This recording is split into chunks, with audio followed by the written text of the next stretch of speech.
ప్రైజ్లా ఈరోజు భస్మ బుధవారం. ఇది మన పాత స్వభావమును విడిచిపెట్టాలని ఇది మనకు తెలియజేస్తుంది. భస్మ బుధవారం అంటే 40 రోజులు ఉపవాస ప్రార్థన ప్రారంభమైన రోజు. ఈ 40 రోజుల ప్రయాణంలో మీరేం చేస్తారు? ఈ 40 రోజులు మన విశ్వాసాన్ని పరీక్షించుకునే సమయం కదా. మరి మనము దేవునితో సమీపించడానికి మనం ఏ విషయాలను మనము వదిలివేయాలి, ఏ గుణాలను మనము అభివృద్ధి చేసుకోవాలి అని మీరు ఆలోచించారా? పాత స్వభావాన్ని విడిచిపెట్టి క్రీస్తుతో నూతన జీవితం ప్రారంభించడానికి మీరు సిద్ధంగా ఉన్నారా? లెంట్ డేస్ అని అంటే మనలను పరిశుద్ధత వైపు నడిపించి నిత్య జీవాన్ని పొందేందుకు సహాయపడే ఆత్మ సంబంధమైన ప్రయాణమునకు ప్రారంభమని దీనిని గురించి మనం చెప్పవచ్చు. ఈరోజు మనము చేయవలసిన తీర్మానము మన శరీర సంబంధమైన క్రియలను కోరికలను విడిచి క్రీస్తులో మనము దినదినము నూతనముగా రూపాంతరపరచబడుతూ క్రీస్తులో మనము నూతన జీవమును పొందాలన్న ఒక ఆశతో కూడిన ప్రాముఖ్యమైన తీర్మానం అన్నది ఈరోజు మనమందరము చేయాలి. 40 రోజుల ఉపవాస కాలము లెంటు అనగా అర్థం, దాని ఉద్దేశం ఏమిటంటే గుడ్ ఫ్రైడే ఈస్టర్కు ముందు 40 రోజులు ఎందుకు గుర్తు చేస్తారు అని అంటే క్రైస్తవ సాంప్రదాయంలో లెంట్ అని పిలిచే ఈ 40 రోజుల ఉపవాస కాలం యేసు 40 రోజులు ఉపవాసం చేసిన సంఘటనను గుర్తు చేస్తుంది. మత్తయి 4:2 40 దినములు 40 రాత్రులు ఉపవాసం ఉండిన పిమ్మట ఆయన ఆకలి గొనగా. లెంట్ డేస్ అనేవి ఇవి మన ఆత్మీయ జీవితానికి ఏ విధంగా ఉపయోగపడతాయి? ఇవి మన అవిధేయతలను బట్టి, మన బలహీనతలను బట్టి మనం పశ్చాత్తాపము పడటానికి, ప్రార్థించుటకు, విశ్వసించుటకు, ఆత్మ సంబంధమైన జీవితంలో పరిపక్వతను పొందుటకు ఉపయోగపడే కాలంగా, సమయముగా దీని గురించి మనం చెప్పవచ్చు. యేసుక్రీస్తు ప్రభువారి శ్రమను, యేసుక్రీస్తు ప్రభువారు సిలువలో భరించిన బాధను మనం ఆలోచించటానికి, మనము ధ్యానం చేయటానికి, అర్థం చేసుకోవటానికి, మన జీవితాన్ని పరిశీలించుకోవటానికి ఉపవాస ప్రార్థనల ద్వారా ఇది మనకు ఉపయోగపడే ఖచ్చితమైన ఒక సమయం అని నేను మాత్రం చెప్పగలను. లెంట్ అంటే పరిశుద్ధ గ్రంథంలో ఉందా? పరిశుద్ధ గ్రంథంలో లెంట్ అనే పదం లేదు. లెంట్ అనే పదం పరిశుద్ధ గ్రంథంలో నేరుగా లేదు. కానీ 40 రోజుల ఉపవాసం, శోధన, ఆత్మ సంబంధమైన హృదయ శుద్ధి అనే అంశాలు మాత్రం పరిశుద్ధ గ్రంథంలో మనకు స్పష్టంగా కనిపిస్తాయి. ఇది క్రైస్తవ సాంప్రదాయాలలో ఒకటి మాత్రమే. పరిశుద్ధ గ్రంథంలో అనుకూలంగా పేర్కొనబడలేదు. కానీ యేసు క్రీస్తు ప్రభువారు 40 రోజుల ఉపవాసాన్ని అనుసరించడం వలన ఈ 40 రోజుల ఆచారం అనేది ఏర్పడింది. ఇది ముఖ్యంగా క్యాథలిక్, ప్రొటెస్టెంట్, ఆర్థడాక్స్ క్రైస్తవ సాంప్రదాయాలలో ఉంది. కానీ పరిశుద్ధ గ్రంథంలో దీనికి నేరుగా ఆజ్ఞ అనేది ఇవ్వబడలేదు. యేసు బాప్తీసం పొందిన తరువాత ఆత్మ ద్వారా నడిపింపబడి అరణ్యములో 40 రోజుల పాటు ఉపవాసం ఉన్నారు. యేసు 40 రోజులు ఉపవాసం చేసిన వెంటనే సిలువకు వెళ్ళలేదు. కానీ ఆయనకు అప్పుడే శోధనలు వచ్చాయి. ఆయన తన బోధను ప్రారంభించారు. ఆయన దాదాపు 3.5 సంవత్సరాలు బోధించాక మాత్రమే సిలువలో మరణించి మృతుల్లో నుండి తిరిగి లేచి గుర్తించదగిన సంఘటనల ద్వారా తన శిష్యులకు ప్రత్యక్షమయ్యారు.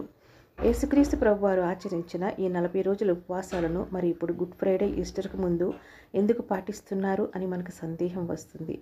ఎందుకంటే గుడ్ ఫ్రైడే యేసు సిలువ, ఈస్టర్ యేసు పునరుద్ధానమునకు ఆత్మ సంబంధంగా దేవుని ప్రజలు సిద్ధం కావాలని.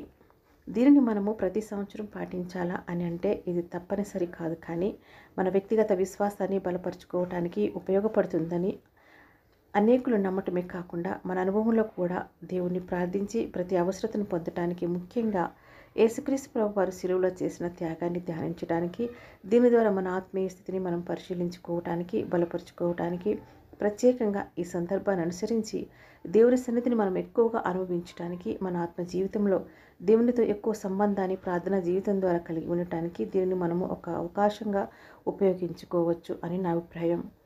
భస్మ బుధవారం అనేది మన పాత స్వభావాన్ని క్రీస్తు సిలువ వద్ద సమర్పించి ఆత్మఫలాలతో నిండిపోవటానికి మనలను ప్రేరేపిస్తుంది. బంగారం, వెండి అగ్నిలో శుద్ధి చేయబడినట్లు మన హృదయాలు కూడా శ్రమల ద్వారా శుద్ధి చేయబడాలి. ఈరోజు మనలో ఉన్న శరీర సంబంధమైన కోరికలు, స్వార్థం, క్రోధం, అహంకారం అన్నీ కాల్చివేయబడాలి. మనం బూడిద వలె చేయబడాలి. క్రీస్తులో నూతన జీవం పొందాలి. గలతీలకు 2:20లో నేను క్రీస్తుతో కూడా సిలువ వేయబడి ఉన్నాను. ఇకను జీవించువాడను నేను కాను, క్రీస్తు నా యందు జీవించుచున్నాడు. నేను ఇప్పుడు శరీరమందు జీవించున్న జీవితము నన్ను ప్రేమించి నా కొరకు తను తాను అప్పగించుకున్న దేవుని కుమారుని యందలి విశ్వాసం వలన జీవించుచున్నాను అని వ్రాయబడి ఉంది. ఈ 40 రోజుల ఉపవాస ప్రార్థన సమయంలో మనం శుద్ధి చేయబడాలి, ఆత్మఫలాలతో నిండాలి, దేవుని మహిమ కోసం జీవించాలి. ఇది శ్రమల మార్గమైన ఆఖరికి మనకు వచ్చేది మహిమ మార్గమే. యోహాను 16:33 లోకములో మీకు శ్రమ కలుగును, అయినను ధైర్యం తెచ్చుకొనుడి, నేను లోకమును జయించి ఉన్నానెనను. బంగారము వెండి అనేవి అగ్నిలో కాల్చినప్పుడు వాటిలోని మలినాలు వెలుపలికి వచ్చి అవి మరింత స్వచ్ఛమైనవిగా మారుతాయి. అలాగే విశ్వాస జీవితంలో కూడా శ్రమలు, పరీక్షలు, అవమానాలు, కష్టాల ద్వారా దేవుడు మనలను శుద్ధి చేసి ఆత్మ పూర్ణత కలిగిన వారిగా మారుస్తాడు. శ్రమల వెనుక ఉన్న మహిమ అంటే ఇదే.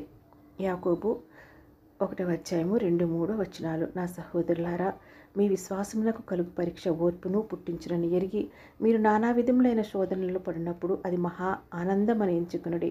యేసుక్రీస్తు ప్రభువారు స్వయంగా శ్రమలను ఎదుర్కొని సిలువ మార్గంలో నడిచి తన రక్తంతో మానవాళికి నూతన జీవాన్ని ఇచ్చారు. సిలువపై ఆయన చేసిన కార్యమే మానవుని ఆత్మ సంబంధమైన జీవిత మార్పుకు మూలము. మనకు వచ్చే కష్టాలను చూసి దిగులు పడకుండా అవి మనల్ని దేవునికి మరింత దగ్గర చేసేందుకు ఉపయోగపడతాయని గుర్తుంచుకోవాలి. మన జీవితం నిప్పుల్లో శుద్ధి చేయబడిన బంగారంలా ఉండాలి. మనం శ్రమల మధ్య ఉన్నప్పుడు విశ్వాసాన్ని కోల్పోకుండా మన పట్ల దేవుడు కలిగి ఉన్న ప్రణాళికను నమ్మాలి. శ్రమల వెనుక ఉన్న మహిమను, ఆశీర్వాదాలను గ్రహించి ఆత్మ ఫలాలతో నిండిన జీవితంలో మనము జీవించాలి. 2 కొరింథీయులకు 4:17 మేము దృశ్యమైన వాటిని చూడక అదృశ్యమైన వాటిని నిదానించి చూస్తున్నాము కనుక క్షణమాత్రం ఉండు మా చులకని శ్రమ మా కొరకు అంతకంతకు ఎక్కువగా నిత్యమైన మహిమ భారమును కలుగు చేయుచున్నది. శ్రమలు వస్తాయి, కానీ వాటిని మించి దేవుని మహిమ కూడా మనకు వస్తుంది అని గుర్తుంచుకోవాలి.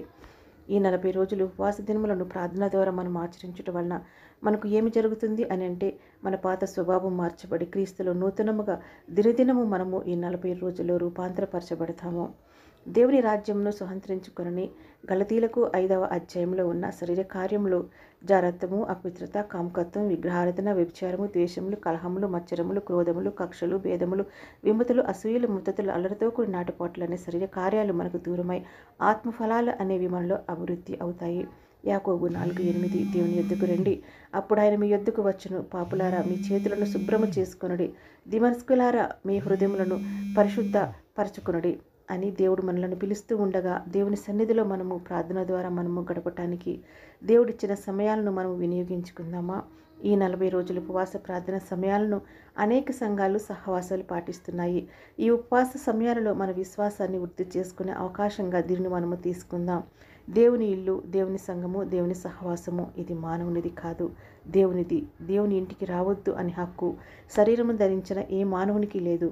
ఈ 40 రోజుల ఉపవాస ప్రార్థనను పరిశుద్ధ హృదయంతో మనము కొనసాగించుండగా ఈ 40 రోజుల ఉపవాస ప్రయాణం ద్వారా మన జీవితాలు మారి దేవుని మహిమను అనుభవించుదుముగాక. ఆమేన్. Praise the lord.